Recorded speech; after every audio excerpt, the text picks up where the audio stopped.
bienvenue dans True Social TV, l'émission qui donne des couleurs au S de la RSE. Je suis très heureux aujourd'hui de recevoir Perrine et Solène. Vous êtes toutes les deux fondatrices de l'Atelier Étoile.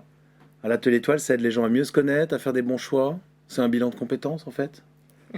Mais non, c'est bien plus que ça, c'est plus qu'un bilan de compétences. En fait, c'est un parcours qu'on propose en équipe, donc avec des temps collectifs, des temps en individuel aussi. Donc avec toute l'accélération que peut représenter le fait d'être en équipe.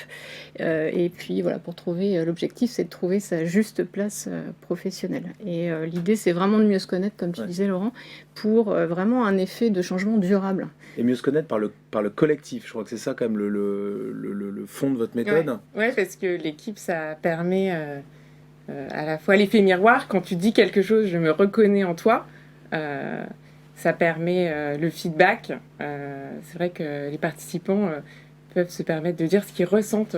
Parfois, ils se disent, mais quand tu me parles de cette expérience, tu dis que c'était très positif, et moi, je ressens pas du tout ce que tu me dis. Et donc là, c'est une information intéressante qui permet de mieux se connaître. Et ça sert à quoi de bien se connaître ? Et ça permet de prendre des bonnes décisions. Nous, on est convaincus que c'est en se connaissant bien qu'on peut on nous apprend pas à prendre de bonnes décisions. On apprend pas ça à l'école. C'est pas une compétence et qu'on a Atelier naturellement. Étoile, c'est vrai que ça vient aussi d'un constat. Moi, j'ai un parcours RH et on sait quand on est RH très bien les opportunités qu'on a en interne, ce qu'on a à offrir aux collaborateurs. On sait ce que le collaborateur peut faire, on connaît ses compétences. Mais moi, ce que j'ai remarqué, c'est que les collaborateurs, en fait, ils savent pas prendre des décisions, ils savent pas. Et moi-même, si j'avais pas été accompagnée en coaching, je pense que j'aurais pas su ce qui m'anime, ce que j'aime par-dessus tout, ce qui me donne de l'énergie, ce qui fait que j'ai envie de contribuer à quelque chose de plus grand. Tout ça, on l'apprend pas. Les RH sont pas outillés pour, savent pas faire. Or, c'est hyper important parce qu'on a des transitions à mener toute notre vie.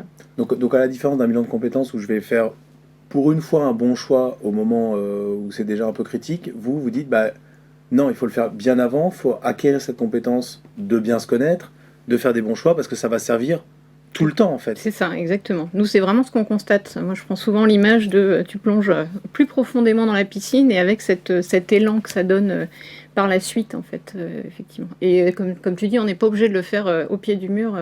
On recommande évidemment de le faire le plus tôt possible. Ouais. Donc vous adressez directement à des salariés ou des individus en tout cas. C'est ça. On va poser ça par exemple à des professionnels RH ou des employeurs. Donc les individus, vous leur dites quoi ? C'est viens faire Atelier Étoile, pourquoi ? On a surtout des gens qui viennent à nous en questionnement, en fait. Et nous, on les aide à être plus affirmatifs, à être plus assertifs et à bien savoir... Mais en questionnement de quoi, par exemple ? Ils se posent des questions sur quoi ? Ils se demandent quelle va être la prochaine étape. Ils ont un projet en tête qu'ils peuvent d'ailleurs parfois fantasmer. Ça fait des années qu'ils veulent... je sais pas, être professeur par exemple, mais ils n'ont pas pris le temps d'analyser, de rencontrer des gens, de savoir si ça leur correspond. Parce que tu dis fantasme, il y a des grosses injonctions à changer, il faut entreprendre, il faut faire des 360, Oui, on voit pas mal dans la presse, dans les médias que on a tendance, quand on a un gros ras-le-bol, à vouloir tout jeter par la fenêtre et partir sur une reconversion. On voit des belles success stories. Nous, ce qu'on constate, c'est que finalement, il n'y a que 20 personnes qui font des vraies reconversions totales. 20%, c'est-à-dire 20% des gens, 20%, à changer vraiment totalement de métier, de secteur. Ça représente, c'est loin d'être la majorité des gens en questionnement et qui arrivent souvent d'ailleurs en nous disant « mais j'en ai marre, je veux tout changer ». La réalité n'est pas celle-là. Et on a aussi des gens, et de plus en plus la génération plus jeunes, qui sont vraiment dans l'anticipation, qui se disent « mais moi, j'attends pas d'en avoir marre, j'attends pas d'être en questionnement pour me poser les bonnes questions et pour prendre en main mon évolution professionnelle. Je veux, dès maintenant, savoir faire les bons choix. » Donc, ils sont dans la pente ascendante et ils viennent vers nous. Là, il y a une différence de génération. Les quadras ou quinquas se donnent moins la permission de faire ces changements, de réfléchir, quand les jeunes, eux, très tôt se disent qu'est-ce que je devrais faire, est-ce que je vais changer ? Il y a une grosse différence de génération. Oui, il n'y a pas la même manière d'aborder le sujet. Je suis assez d'accord avec ce que dit Solène. Il y a plus d'anticipation chez les jeunes et peut-être plus de rapidité aussi dans ces changements. Voilà, nous, on est des quarantenaires et on a effectivement, je pense, attendu ce stade de la quarantaine pour s'autoriser à, comme tu disais, plus d'impact, plus de sens dans ma carrière. Je pense que les moins de 30 ans se posent beaucoup plus rapidement la question. Donc vos groupes, vous les constituez comment? C'est des groupes de quelle taille? De quel type de personnes? J'imagine que travailler en équipe comme ça pour mieux se connaître, on ne peut pas mettre n'importe qui autour de la table.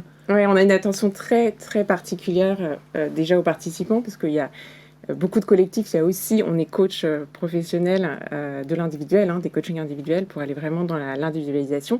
Et pour que ça fonctionne, le groupe doit avoir un socle de confiance, une maturité professionnelle qui est la même, des expériences à pouvoir partager. En revanche, la diversité des métiers est absolument riche et nécessaire. Et puis, bien sûr, il nous faut une certaine ouverture d'esprit, mais ça, c'est une démarche qui est la leur avec curiosité. Et c'est des groupes de combien de personnes pour que ça fonctionne? Nous, on est vraiment très attachés aux petits collectifs. Pour créer la confiance, ça va être 6-8 personnes maximum. D'accord. Ouais, donc rien à voir avec les énormes programmes de coaching collectif ou individuel qu'on ne va pas forcément citer. Oui. C'est beaucoup plus personnalisé. C'est de leur favori quasiment dans la gestion des groupes. C'est un espace on a nulle part ailleurs. C'est-à-dire qu'on a son mari, sa famille, ses amis, qui ne sont pas les meilleures personnes pour parler d'évolution professionnelle parce qu'ils ont les biais qu'on connaît.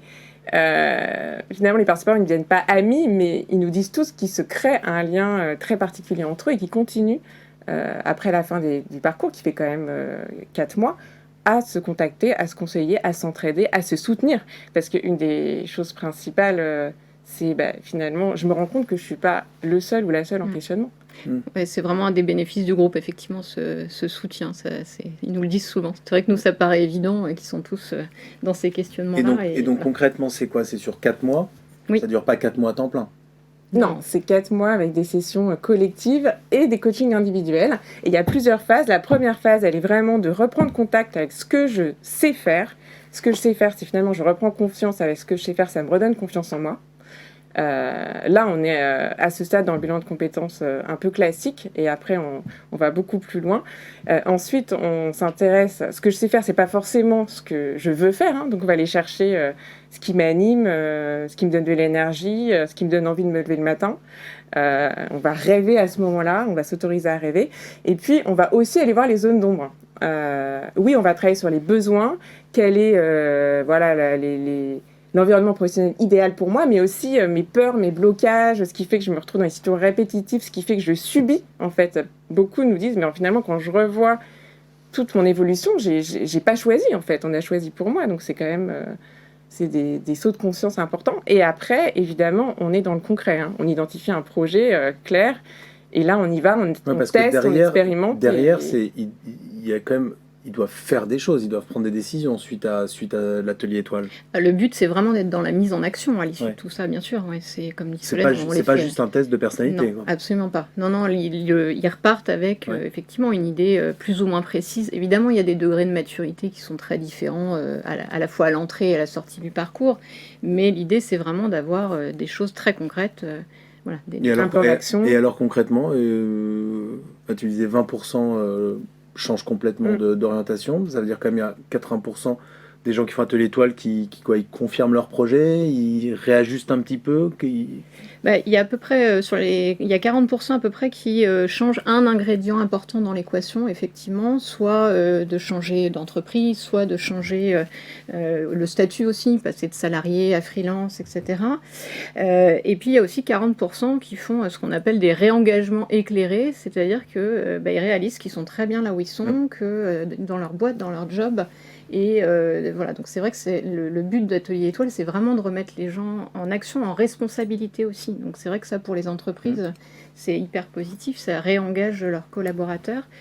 Parfois, ils vont aller compléter leur activité avec une activité en dehors du travail qui les nourrit. Et voilà, ça peut être ça, les petits ajustements. Et donc alors justement, pour les entreprises, parce qu'il y a beaucoup d'entreprises qui font aussi appel à vous, ça leur sert à quoi aux RH, aux employeurs qui font appel à Atelier Étoile? Ça sert le fait que le collaborateur est plus affirmé, il sait ce qu'il veut, donc il va aller demander beaucoup plus clairement les choses, et le dialogue avec le RH va vraiment être facilité. C'est Ça, vraiment, ça réengage les collaborateurs, c'est ça ça leur permet de prendre des bonnes décisions, Ouais. évidemment en concertation avec leur RH. Nous, on travaille aussi beaucoup avec les ressources humaines en amont quand on intervient dans l'entreprise et pas en groupe mixte, inter-entreprise. Ça permet de réduire les risques de désengagement, d'isolement. Mais en tout cas, ça permet de mettre les de ressources travailler en au bon équipe. endroit, en fait.